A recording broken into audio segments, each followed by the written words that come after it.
আসসালামু আলাইকুম। আমার নাম মোসাম্মদ বিজলি খাতুন। আমি সাপটানা ১ আবাসনে বসবাস করি। আমি আমার সন্তানকে অনেক দুঃখে কষ্টে মানুষ করতেছি। ওর বাবা দিনমজুর, দিন আনে দিন খায়।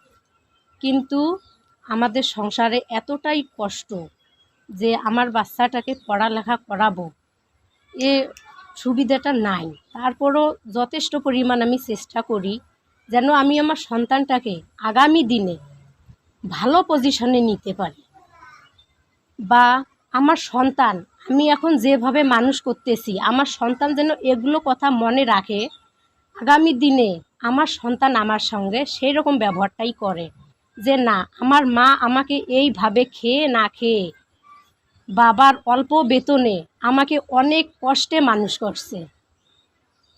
আমি আমার বাচ্চাকে শেখাবো যে বাবা, তুমি এমনভাবে মানুষ হবে, আরও 10টা মানুষকে শেখাবে যে বাবা বা ভাই, মা আসলে এরকমই হয়।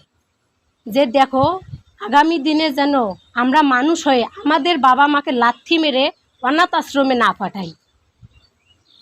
এই প্রত্যাশাটা আমি আমার সন্তানের উপর করি, বা আমার সন্তান আরও এলাকাতে অনেক বাচ্চা আছে তাদেরকেও শেখাতে পারে। মা বাবার মনে তো অনেক আশা যে সন্তানকে ডাক্তার বানাবো, ইঞ্জিনিয়ার বানাবো, পুলিশ বানাবো, বা বড় মাওলানা বানাবো, এরকম তো মনে অনেক আশা, কিন্তু টাকার অভাবে করতে পারি না।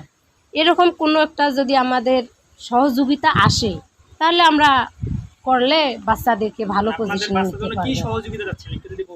একটু বাইরে থেকে যদি কোনো আমাদের মাদের, বাচ্চারা তো এখনো ছোট, কিছু তো করতে পারবে না, মানে কিছু যদি কাজ নিয়ে আসা হয় যেগুলো দিয়ে আমাদের সংসারে একটু উন্নত হবে। আমাদের দেখা যায় যে ঘর বাড়িগুলো ভেঙে গেছে, টাকার অভাবে করতে পারি না।